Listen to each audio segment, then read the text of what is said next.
ప్రియమైన సహోదరి సహోదరులారా, మీకు శుభవార్త. 2025 సంవత్సరంలో మొత్తం 365 అంశాలను మీతో పంచుకోబోతున్నాము.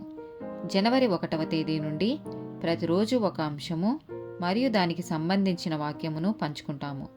దయచేసి ఆ వాక్యములను వినండి, ధ్యానించండి మరియు ఆశీర్వదించబడండి. దయచేసి సబ్స్క్రైబ్ చేయండి మరియు మీ స్నేహితులతో పంచుకోండి. ధన్యవాదాలు.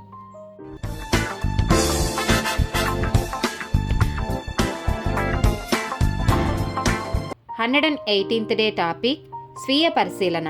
కీర్తనల గ్రంథము 4వ అధ్యాయము 4వ వచనము. భయము నొంది పాపము చేయకుడి, మీరు పడకల మీద నుండగా మీ హృదయములలో ధ్యానము చేసుకొని ఊరకుండుడి.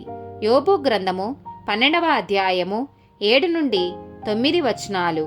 అయినను మృగములను విచారించుము, అవి నీకు బోధించును. ఆకాశ పక్షులను విచారించుము, అవి నీకు తెలియచేయును. భూమిని గూర్చి ధ్యానించిన ఎడల అది నీకు బోధించును. సముద్రములోని చేపలను నీకు దాని వివరించును.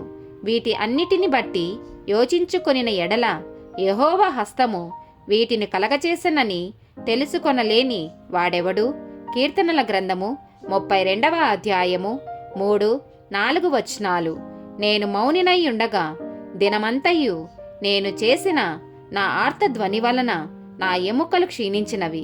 దివారాత్రులు నీ చెయ్యి నా మీద బరువుగా నుండెను. నా సారము వేసవి కాలమున ఎండినట్టాయెను. కీర్తనల గ్రంథము 77వ అధ్యాయము 6వ వచనము. నేను పాడిన పాట రాత్రియందు జ్ఞాపకము చేసుకొందును, హృదయమున ధ్యానించుకొందును. దేవా, నా ఆత్మ నీ తీర్పు మార్గము శ్రద్ధగా వెదికెను. 1 కొరింథీయులకు రాసిన పత్రిక 11వ అధ్యాయము 27 నుండి 31 వచనాలు.